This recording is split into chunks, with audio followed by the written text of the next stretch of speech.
Hello, everyone. Welcome back to the Mike Armstrong Podcast Show. And this afternoon, or probably late morning stateside, we're joined by Catharine Hay, who is a women's empowerment coach. And her business is Empowered to Be Your Best. Empowered to Be Your Best. And she's from the Washington State area of the USA. And how are you doing today, Catharine? You okay? I'm doing great. Thank you. How are you? Yes, I'm doing great also. I love getting guests on my podcast to chat about what they do and to find out more about them. And I love meeting people from all around the world. So thank you for coming on my podcast. And yeah, just thanks for being here, really. Oh, you're welcome. No problem at all. So we've only just met on LinkedIn, which is a place I meet a lot of entrepreneurs, and Facebook too. But obviously, I get a lot of coaches on my podcast because I love chatting with other coaches.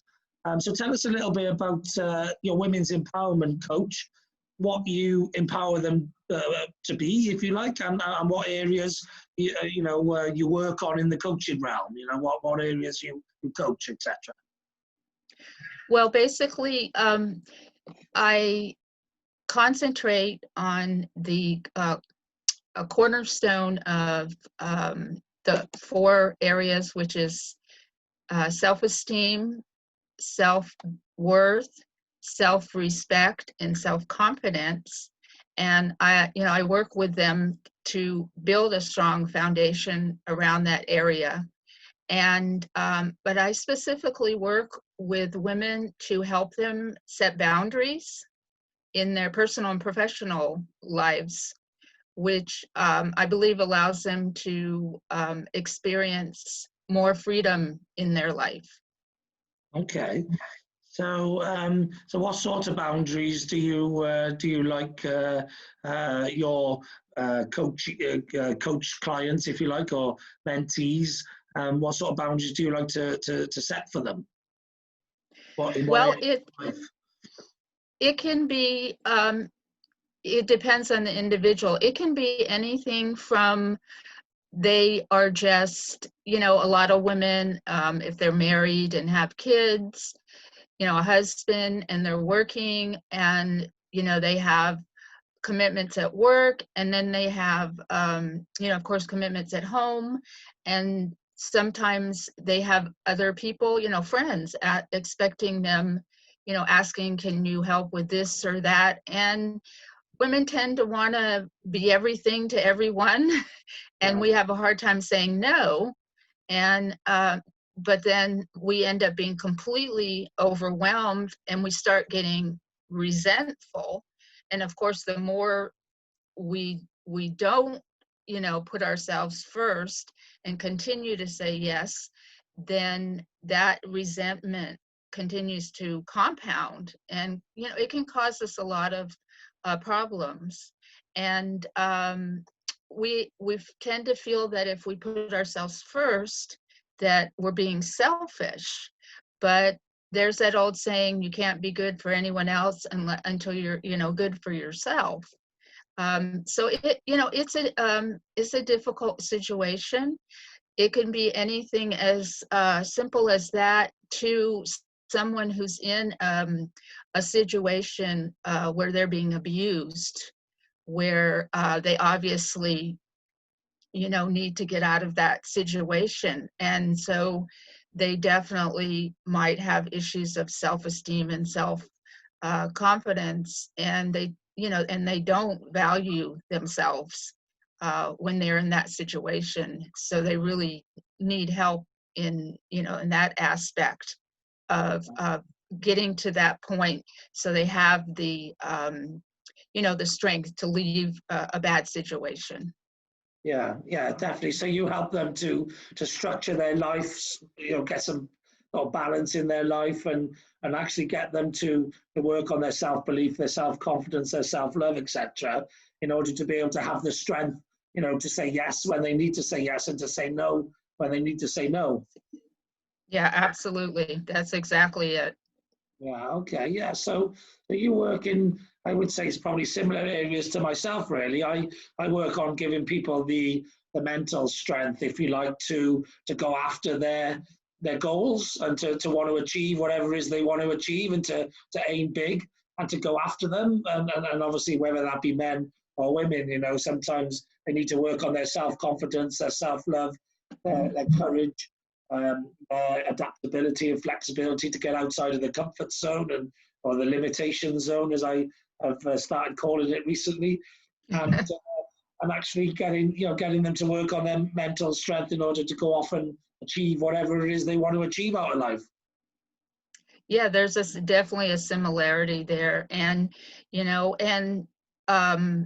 going for the gold, as what you're doing, people going for their big goals. It takes courage, and from personal experience, I know how scary it is to leave an abusive situation. And it can be really terrifying. And even after you leave, there's a lot of things to deal with, so that the person doesn't regress and go back to the situation. So it can be, something that really takes time.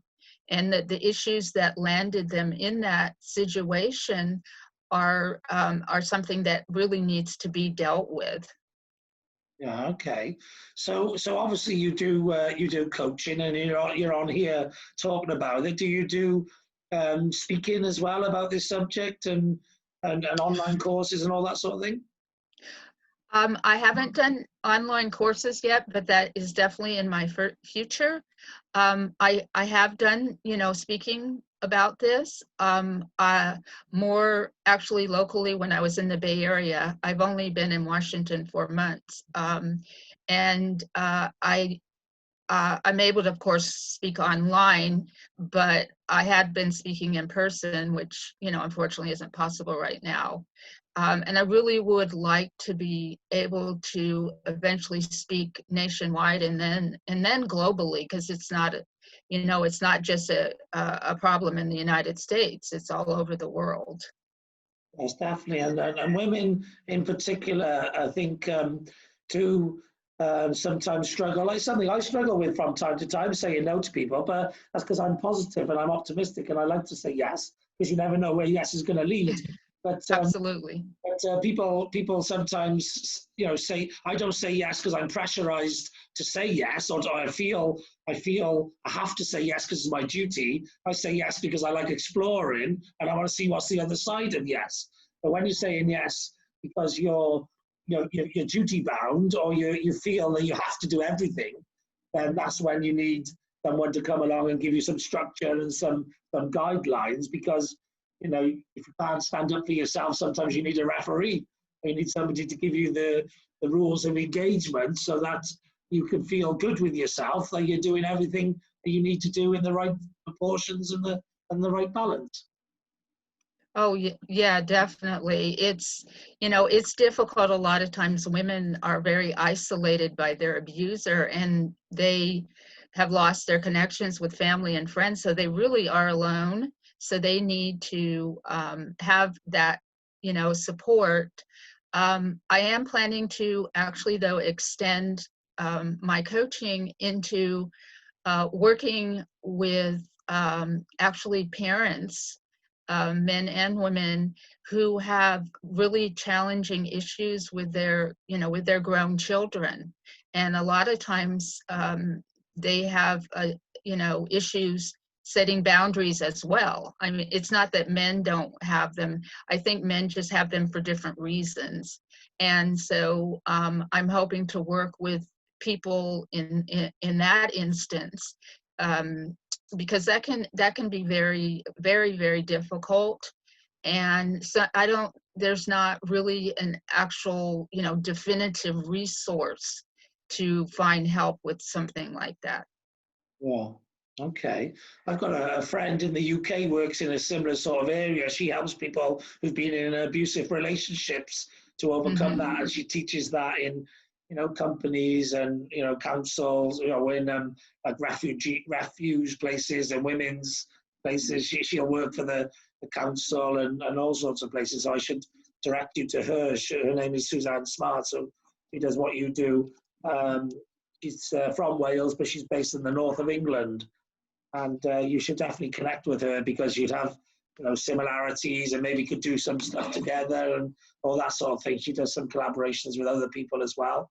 So yeah, that would be that. I would really appreciate that. I really like collaborating, with other people, and I think you really can help each other and really kind of grow, especially in your knowledge, when you definitely. work together.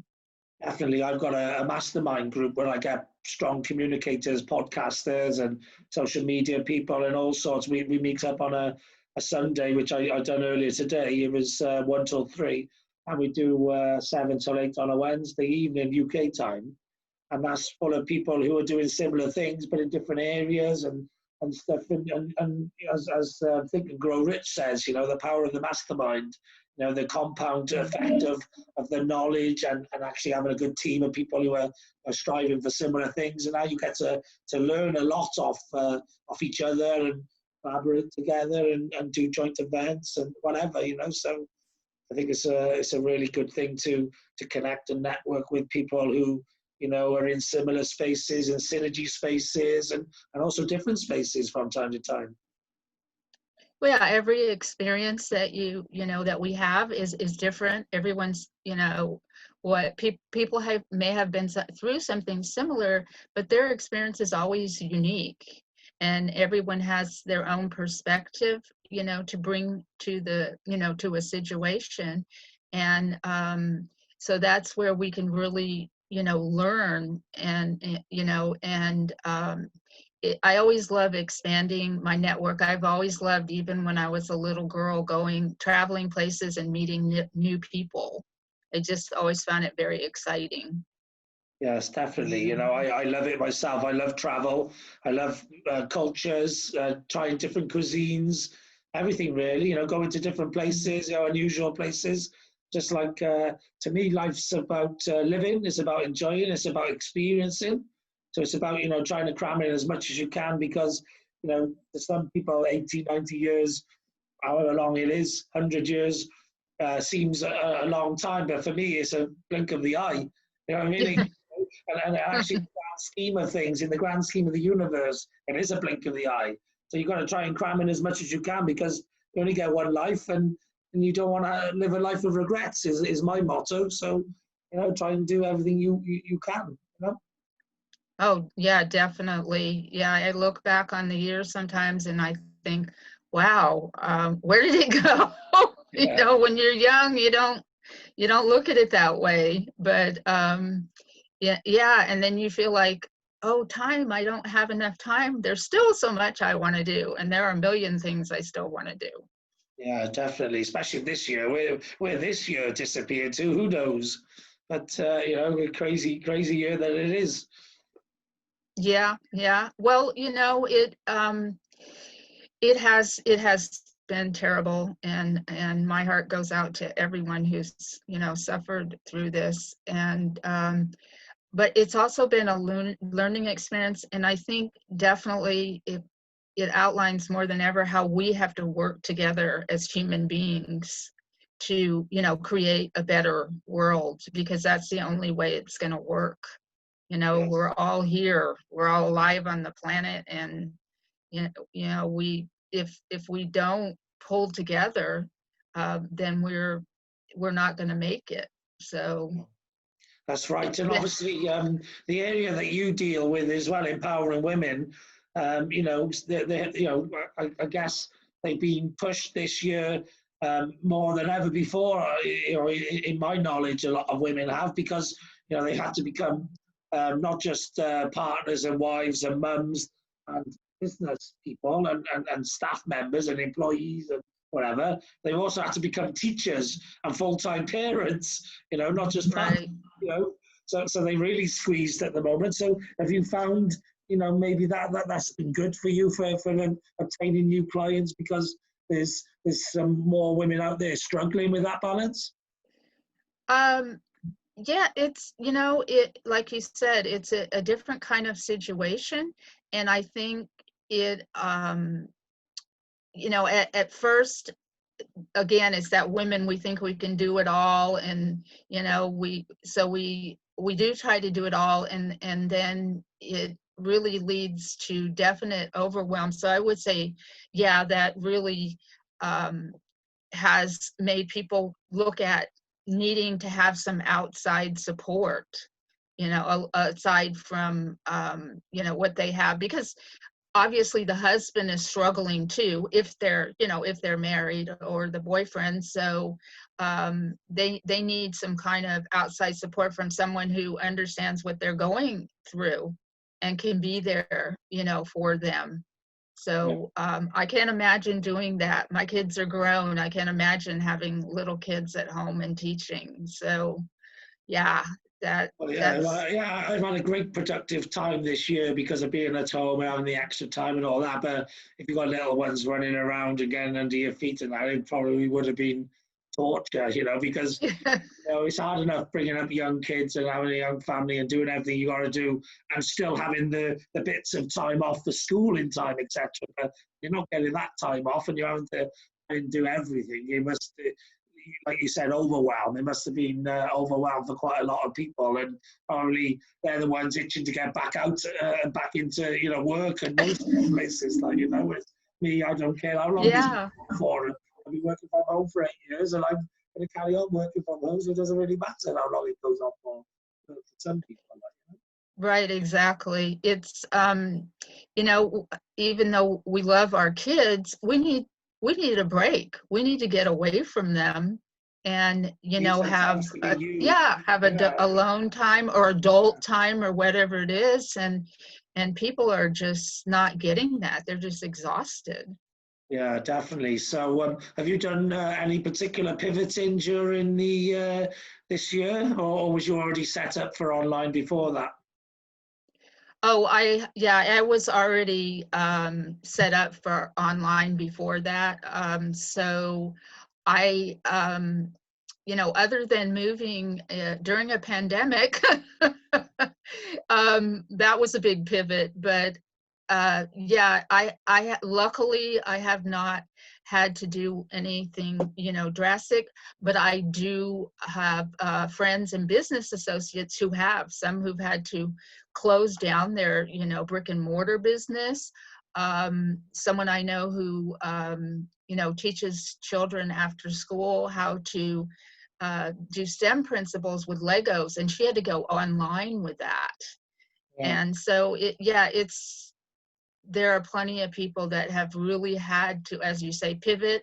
That was my word of the year, pivot. Yes. So you hit the nail on the head. Yeah. Yeah, definitely. And another thing which I've discovered this year, which I think would be good, I don't know if you use it in your coaching or not, but it's part of my happiness formula, which is something I created early on in lockdown as well.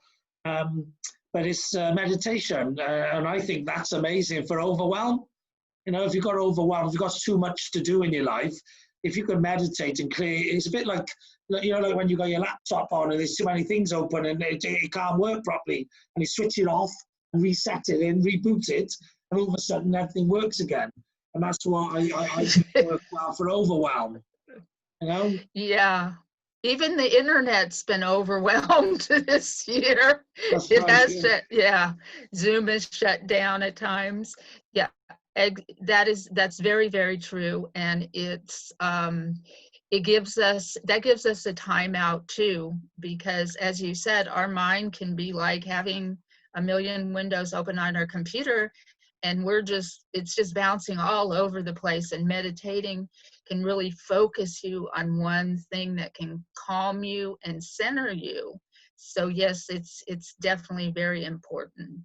Yeah, so I've often done mindfulness, or I want to go out for a ride on my bike or a walk in the country, or or a walk, because some people like to have a shower, so that they can just collect their thoughts, and often that's when great ideas come out. So people will always tell you great ideas come out in the shower, or they're going for a walk, or they're going for a cycle, etc. And I've had some fantastic ones. So I've always been conscious of mindfulness, but never really discovered meditation until this year, and that's because a friend of mine did meditation. He does hypnosis and spiritual stuff and all that. And I've done some proactive, like when I feel a bit overwhelmed, just go and listen to some meditation. And it really does sort of work. And I've heard for years loads of top entrepreneurs saying they meditate, and I never really understood why. And then I then understood, well, top entrepreneurs running massive organizations, they have overwhelm as well, because there's so many decisions to make and so much different things they've got to do all of the time. And I've been there myself in corporate environments where you get overwhelmed because there's too much stuff, and actually meditation is just a great way of just, like you say, taking yourself out for a while, getting your brain refreshed, and all of a sudden you can come up with the right ideas again, rather than just bouncing around nowhere, nowhere fast. Yeah, and like you said, mindfulness is very important, because when we're being mindful, we can keep bringing ourselves back to what's, focus on what's important, and instead of being scattered and all over the place, which is, some days I'm working on my computer and doing this and that, and I think, what did I really get accomplished today? Yeah, definitely. So, yeah. That's right. That's something which I learned off a lot of top entrepreneurs a long time ago, was the big one is email. Email sort of dictates to you your day. So I don't actually listen to email. I get people to text me if there's something important, or I'll just respond to email in my time when I'm ready, at the end of the day or every couple of days. Because we all think about, in the night before or the morning, what we want to get done that day. And then email or the phone sometimes can knock you off course and get you to do all sorts of crazy things. And I always think, nothing's that urgent.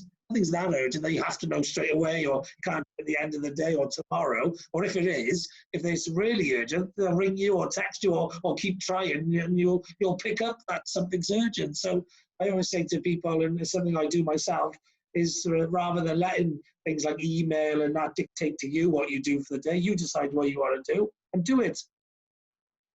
That's true. I recently had an epiphany reading about someone writing about your time. And I realized, wow, that is something that you need to set boundaries with too. Sometimes people call you up and they, oh, can you do this for me? And can you do that? And they just expect you to drop everything. And I have done that. And then I've gone, wait a minute. I have things, I have priorities. So I took the advice of this person. I started scheduling out my day in blocks of time. And if someone calls me, I say, sorry, I'm doing this till blah, blah, blah, Yeah. and let them know when I'm this available. Isn't helping out friends time. This is getting my admin done time, or whatever it may be. Whatever it is. But and that definitely has to do with setting boundaries too, because at first I started feeling guilty and then I go, wait a minute, my time is valuable. So it's in the email thing, so that you can get really sidetracked, and you can find all day long you're bouncing back and forth looking at the email, and what did you get done? It's very pernicious. Yeah, exactly. So obviously you do the courses, etc., and are available as well for speaking opportunities, etc. How do people get in touch with you if they want to connect with you, they want to collaborate with you, they want to maybe use you as a coach, etc.? Well, they can obviously contact me by phone, and or email me, and we can connect by email or on Zoom. Would you like me to tell you that information? Yes, give all your information, that's fine. Okay. Yeah. So, well, I'm in the US, so that would be 1 and then 510-575-6881. And my email address for my business is my name, CATHARINE @ and that's empowered, EMPOWERED, and then TOBEYOUR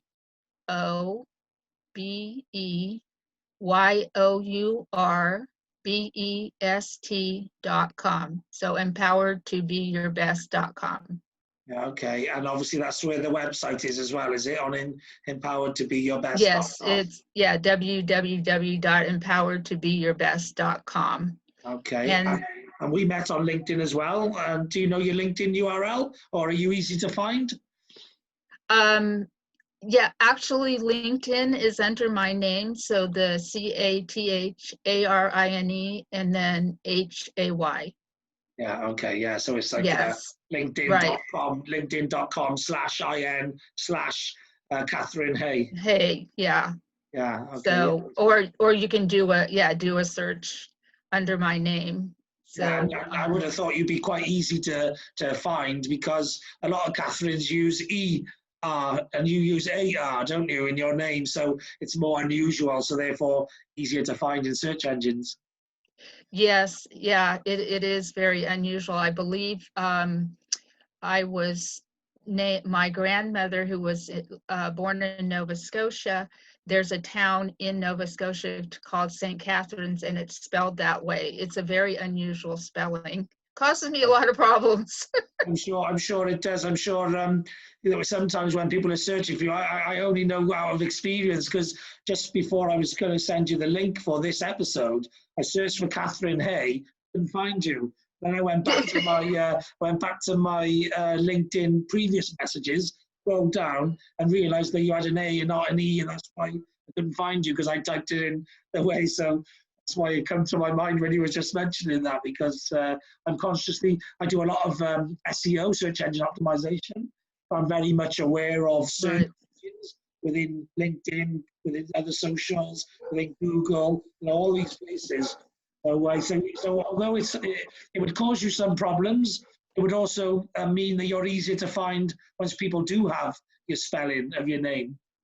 Right. And I usually do try to point that out to people, but yeah, sometimes they forget. And then, then the automatic correction tells you that my name is misspelled. Yeah, if you spell it right. And also corrections are a pain in the backside, because he sometimes tells you to change all sorts of things that is right. Like I've got I use a thing called Grammarly, which is an app you can plug into your search engine, and whatever you're typing in whatever platform, it'll tell you when you're making grammar mistakes or spelling mistakes or typos. Yeah, it highlights it red. But it's a pain in the backside, because it's set to American setting. I don't know how to set it to English, and obviously our grammar is different than yours. So it causes me some problems. It tells me I'm doing wrong grammar when I know it's right. Right, and absolutely. In I've done a lot of editing work, and in the English spellings, that it will tell you that it's wrong because they spell words differently. Yeah. And so I imagine you have that, the same word, but it's just spelled a little differently. And so, as you said, I'm very aware of that too, but most people are not. So I've noticed with the use of technology more recently, say the last 10 years, that a lot of people have started typing in UK language eyes, which is ISE, as IZE, because you use, like maximize, you use IZE and we use ISE. But so many people start using Z now, because, a lot of settings on computer and IT, they go to the settings depending on where they were made, or whoever's selling the stuff. So a lot of computers, for example, you have to change them from American to English when you first have them. Right. A lot of people don't, and then they start thinking, the spell check saying is maximize IZE and this ISE and things like that. So I think language, as we become more and more global and we're all online, and UK and USA have always done a lot together, but they're doing more and more now. There's going to become some sort of middle ground language between the two. Yeah, just like you said. Well, I think too, I've read a lot of books by famous authors who were, British, and so I was always aware of that too, even before I started doing the editing work. you know, I've done work for people that were from different countries. And so, you know, you notice, excuse me, you notice that too, you know, and I love language, and it's very interesting. And, you know, so many words are come from a lot of, you know, Greek and Latin and Greek. Latin, French right. as well. There's quite a lot of French words in the English language, and it's going to get more and more because English is becoming one of, has been for a while, one of the dominant business languages, the languages that everyone speaks in the commercial business world globally. And so, like words from France and Greek and Latin are in the English language because England has been dominated over the years by Greeks and Romans and Vikings and various different people. And there's a lot of different, you know, because we're a small island, we've taken on a lot of other European languages and their words into our language. And then obviously when all the English went to the States, and that's how America got its own sort of English language, because it was a mixed melting pot of all the immigration's language and English. And there was a lot of French as well, because it was England and France and whatever in America. And then obviously you've had all the Latinos as well. So language is just ever evolving. And I think as we become more and more global now and do lots more video and online communication around the world, I think English is going to become probably the dominant language of the world over time. And it's going to have, you know, like a globally recognized, a global English rather than an English or an American English. Right. Yeah. Right, exactly. Yeah, I think you're right. Like a business English, it'll be like a globalization English, like, you know. Right, because because we are so, like you said, global nowadays, and you know, it will probably merge together, and then English, American English, it has so much slang. I taught English while I was living in South America for a short while, and the biggest problem that second language learners have is with the slang.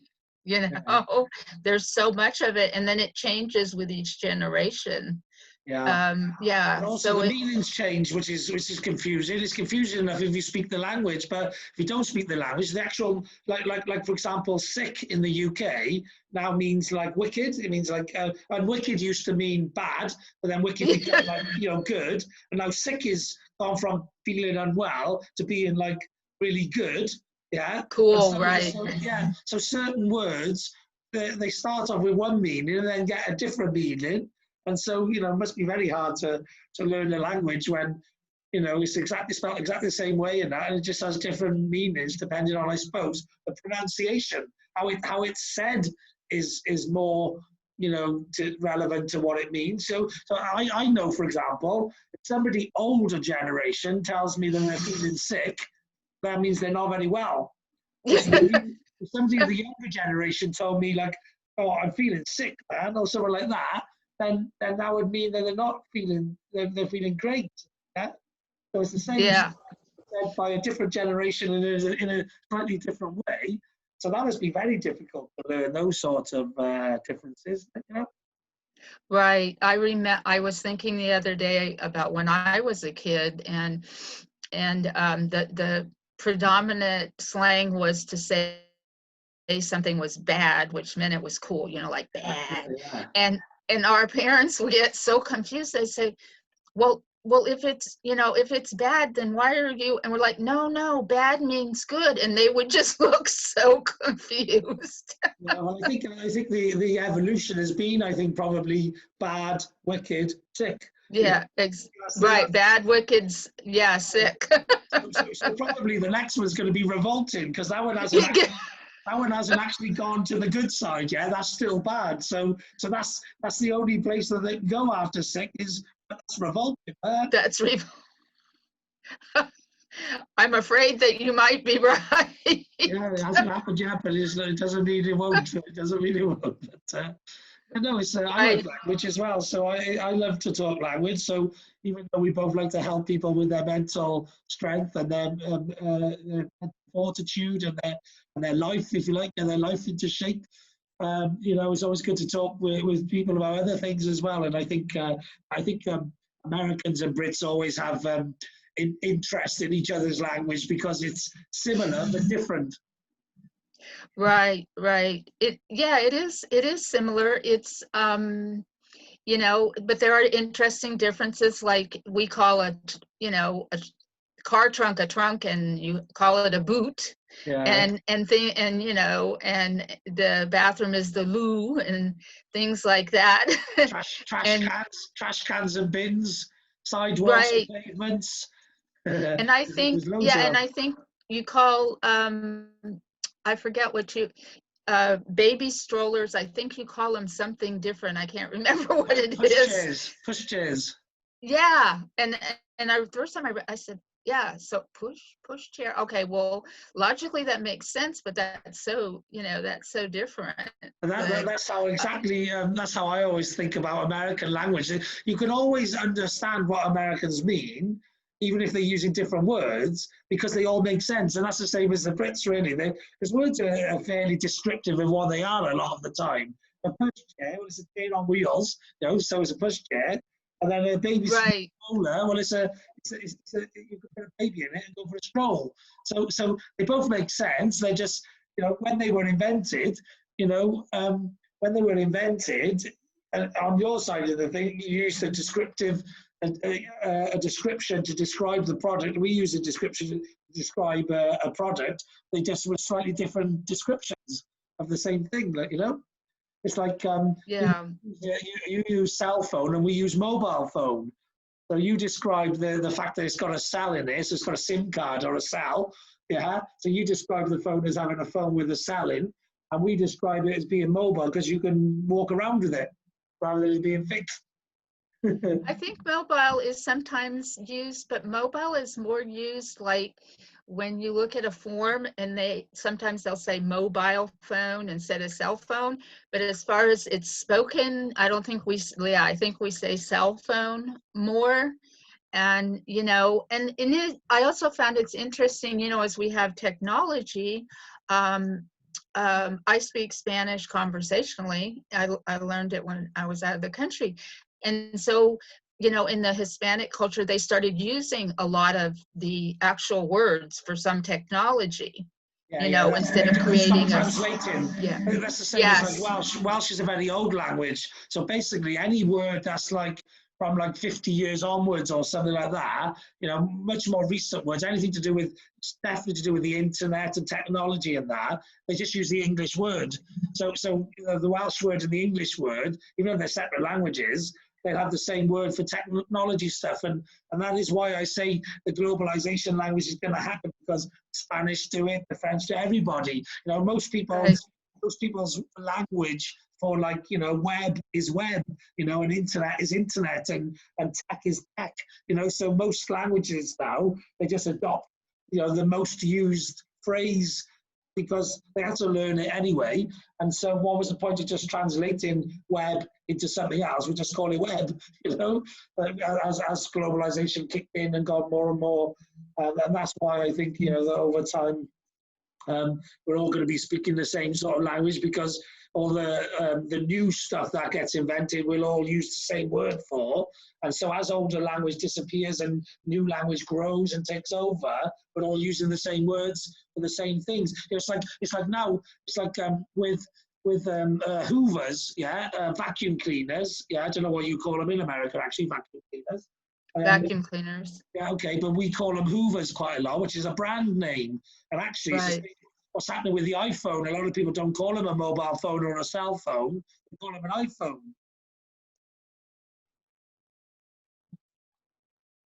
So I don't know if they do that in the US, but in the UK, people usually refer to their mobiles as iPhone now.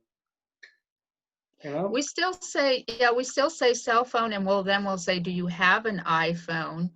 The Hoover that's a brand from, I think, when I was a kid. So we would recognize that as a vacuum, but we still would call them vacuum cleaners, not a Hoover. We call them Hoover, but it is I've noticed there's the Dyson has started getting it now. So sometimes people will call them the Dyson, but sometimes people will call it Dyson a Hoover. Right, Dyson. Yeah, that's of course a newer relatively than the Hoover, but yeah. A lot of people here do have iPhones. I mean, I have one. So, yeah, and then you have your your computer, the Apple and the PC, and then the Mac, and so. Yeah, that was kind of confusing at first too. But I think, as you said, technology is going to cause us to have this mainstream language that, which is a good thing, because it's not, language can be such a barrier. And I have a funny story about when I was in South America, and I said to this woman, I was in the store and my Spanish was very limited, and instead of asking her for a bag, I asked her for a kiss, because bag is bolsa and kiss is beso. And she looked at me like, and then I go, no, what's a bag? So it can be funny, but it can also be embarrassing. Yeah, definitely. And it's also limiting, because there's a lot of immigration. There's a lot of immigration problems with immigration that happens because people don't intersperse and intermingle.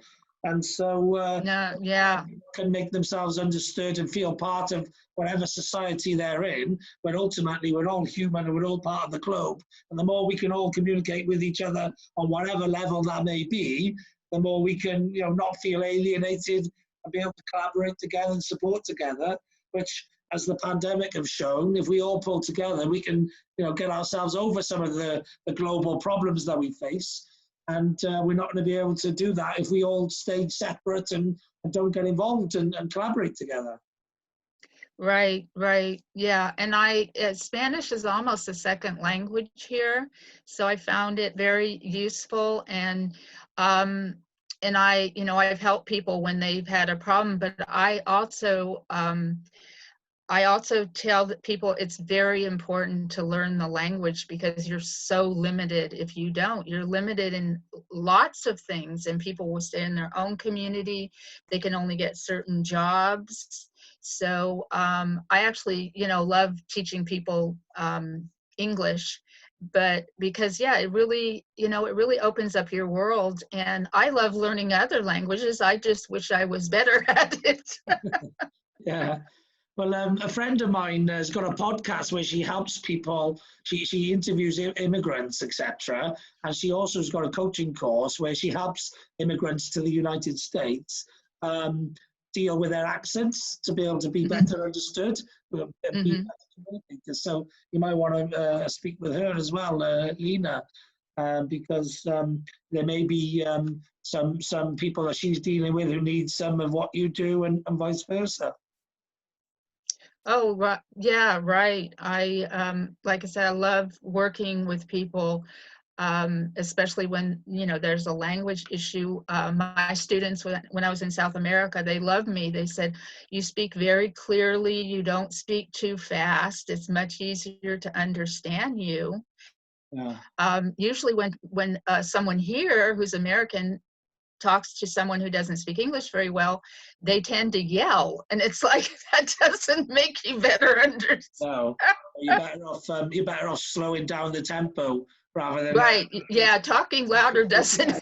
No, because it's the pace. Because once you really get to understand a language, you can hear the difference between the words, if you like. You can work out the differences in the words, but when you're talking really fast, they all flow into each other. So you're really listening out for something that you recognize, and if it's going so quick, you're obviously not going to recognize as much as if it's a bit slower. And you got a bit more time to recognize it. You got a bit more time for the ears to pick up the sound, the brain to do the calculation, and the mind to work it out. Yeah, it's exactly true. I mean, I have the same problem. If someone speaks very quickly in Spanish, then I have a hard time following. I get like every fifth word. Yeah. But yeah, it's exactly true. But I always, like, I love helping people, no matter how it is, what it is. And I know what it's like to be somewhere in a foreign country and not understand somebody. So again, we need to help each other, not be upset with people if they don't understand what we're saying, or they come from somewhere else. Those are the things that cause people to isolate themselves, and that's not good. They don't. No. Yeah, they can't acclimate when especially if they're worried that people are going to treat them badly. Yeah, that's why my friend Lena helps people with their accents, because a lot of people get frightened to apply for jobs, or to speak to other people, or to integrate, because they don't feel they can be heard properly or whatever. So it's a confidence thing. And my friend Lena is from Poland, and so she had to learn the American accent when she come to the States, and she helps other people do the same sort of thing that she does now. So yeah, it's good. It's good to feel that you can be heard, because we all got a voice, and we all got things we want to say. And if people can't hear us, or ridicule us because we can't say things properly, or we say things the way properly to us, but not the way other people would perceive right. it, then that can be a problem. So yeah, I think you might be able to help each other, in some ways. So, and she's got a podcast as well. So I'll do an introduction, and it might be good for you to go on her podcast and talk about, she loves people talking about immigration, etc. So actually, you could talk about how you felt it immigrating into being an immigrant into the Spanish South American world for a while. Mm-hmm. Oh, definitely. Yeah, I tell people, I said, when you're in another country, they don't put things in English to make it easier for you. You need to acclimate yourself to that culture and learn that language quickly. And you do learn much more quickly if you're forced to. Oh, that's it. Yeah, it's like the reason, like they always say, the Brits don't learn very languages because we don't have to so much, because the rest of the world is learning English. But and I didn't do very well in languages in school, because again, I'm in sales. I need some incentive, and I didn't need to. I learned Welsh, and I learned a bit of French. I knew I didn't really need them.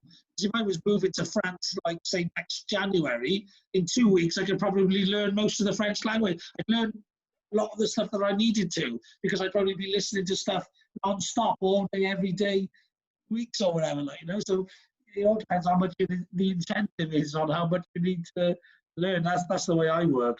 So I think if you immerse yourself into the language, and you really want to learn it, you can learn. Well, I'm quite good at learning, but not everyone's very good at learning. And the problem a lot of people have as well, as I suppose, is remembering. Because you can listen to stuff a lot, but you got to be able to remember. I've always had a good memory, so I'm lucky with that. You're lucky, because that's something that is difficult for me. But it's true. And so you also, I felt my attitude was, I'm here in this country, and I decided to live here for whatever short time that was, and I need to respect that I'm not in the US. This is their culture, their language, and I need to adopt to that. They don't need to adapt themselves to me. No, that's right. That's the right attitude. But so many people take the wrong attitude with that, and I think it can be a bit rude. You've got to respect other people and their culture. If you've moved somewhere where they speak a different language, then the onus is on you to adapt and fit in with them rather than, some people expect, well, why don't you speak American? Why don't you speak English? A lot of people are a bit like that. I was like, well, because they're Spanish and they're in a Hispanic country. Spanish land. That's why they don't speak English or American. They don't have to. Yes. Yes. Yeah, I think that's where we got the name The Ugly American a long time ago. We have it quite a lot. Brits abroad. Sometimes they refuse to want to. I know a little bit of most of the languages of a lot of the countries I've been to. I know a bit of Spanish, I know a bit of French, I know a bit of Greek. But if I go on holiday, I'll always try and learn, hello, how are you, goodbye, basics, even if it's, just to say, or how much, or, it's always nice just to learn something. The rudimentaries. Well, the good thing about learning a Latin language is I can understand a little bit of Portuguese, a little French, and a little Italian if I need to. Once you learn either a bit of Spanish or a bit of Italian or a bit of French, you can generally understand a little bit of the other two, because the Latino languages they're very similar words, they just got different endings. So they got A's instead of O's, or IOs or whatever, so a lot of the base, what I would call the nucleus of the word is similar. Exactly. Have different endings, that's what I've noticed with French, Italian, Spanish, That's a good thing, yeah, because they are, a lot of them are Latin based, and so a lot of words in Spanish are, what they call cognates. They're very similar to, the English, but they have a different kind of accent or pronunciation. That letter at the beginning. Right. That, although I do have a funny story about that, because you have ibuprofen in English, which of course is not an older word, but an ancient word. But and when I was in Colombia, I was trying to express that I wanted some ibuprofen, and nobody could understand me. And finally, someone said, "Ibuprofeno." Well, that's very similar, but they still didn't know what I was that's it, saying. It was so funny. I'm like, ibuprofeno. That's it. So, as soon as you get that pronunciation, you realize how similar it is. You remember that quite quickly then, don't you? You think, next time I need ibuprofeno, you go for it, Right. So it's very similar. And, it's really a matter of, paying attention. Like you said, you noticed about my name, and because of my name, the way it's spelled, I'm always noticing how people spell their names and very careful to get it correct. A name is very personal. And I think it's very important to get it, to get it right. Well, I'm normally quite good with pronunciations of names because I make an effort, like where some people, they just give in. Once it looks difficult, they give in, but usually you just got to break it up into syllables, So for it looks like, just read it and break it down. And usually when you try the first time, you've either got one letter in the wrong syllable or whatever, then once they give you the explanation, you realize where to split the word into syllables. And worst case scenario, you just say, "I'm sorry, how do you pronounce that?" Once you got that done, then good manners go a long way. I write them down quite a lot phonetically. Once they say it to me, I'll write it down the way I would spell it. Mm-hmm. Oh, that's that's a really good idea. That works well, So you just, like Katharina or something like that, you would write cat and then Ina, or something like that, just put it in how you would say it, But been a great conversation, about coaching and about language, and it's been over an hour on a Sunday afternoon. So, well, for me, is it still afternoon, or is it still late morning for you? No, it's actually 10 o'clock here. Oh, still only 10 o'clock. So Right. So you've got the whole day ahead of you, pretty much. yeah, it's pretty much overcast here. So Oh, there we are. So you're going to yeah, be right. in all day. Are you in lockdown at the moment or not? No, we're not. I do know from, all my friends are in California. I do know in the Bay Area, they were on lockdown for a few days. They had, actually, you couldn't go out after a certain time at night. Yeah, So ours is they 6 did. o'clock at the moment. 6 Yeah, o'clock. yeah. I think that was the same in the Bay Area in California. Someone told me recently. I think. Yeah, they Yeah, can't. so they were had those, definitely restrictions, but we haven't had anything here yet. So I don't know. I don't go. I work from home. I'm on my computer. I rarely go out. No, yeah, well, So that's it. That's why I don't watch the news. I don't normally know exactly what's sort of going on because I try not to watch the news.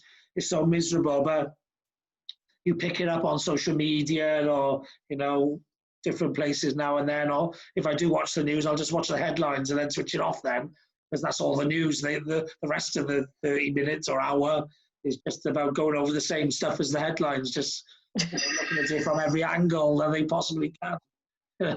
yeah, I know. Before our election here, I basically, I tried to keep up with the news, but before the election, I just couldn't take it anymore, and I stopped reading the news. It was too upsetting, and so I was just like, okay, I'm just gonna leave it alone for a while. Yeah. And like you said, and you can read the headline. It's very hard because it's so sad, and you feel like you can't do anything other than follow the rules, follow the guidelines.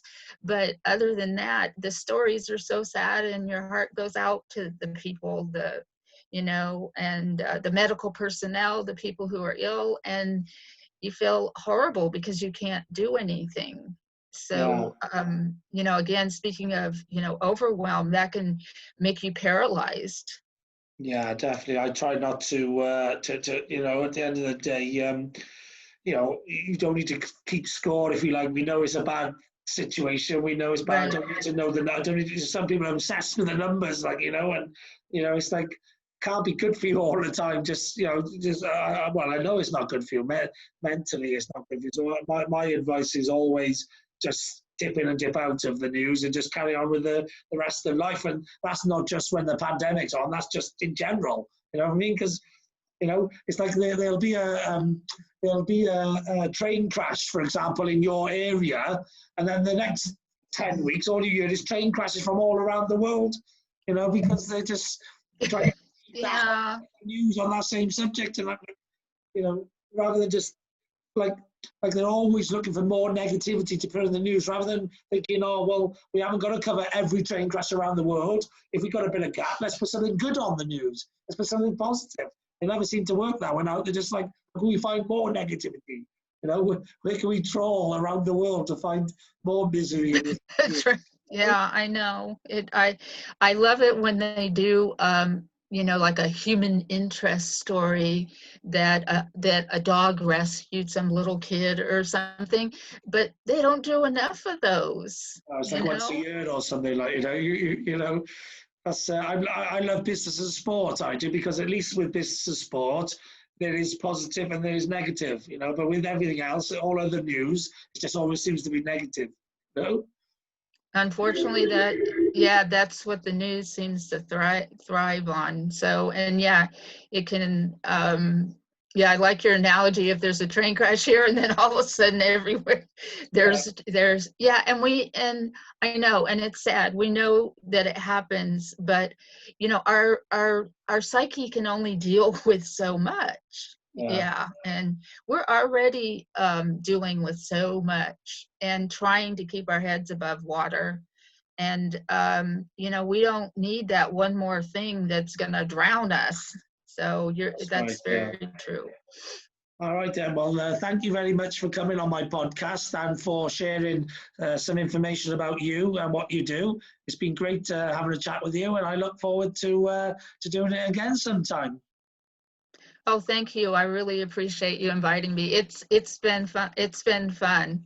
Talked about two things that we both seem to really like. So have a great evening there, and I'll enjoy the rest of my day. Brilliant, yes, and yes, I look forward to maybe connecting a bit more on social media, and if you want to tag me in on any of your posts, I'm more than happy to share it to my community, and so just stay connected, and if there's anything else you want to chat about in the future, you know where I am, and I look forward to chatting again sometime. That's great.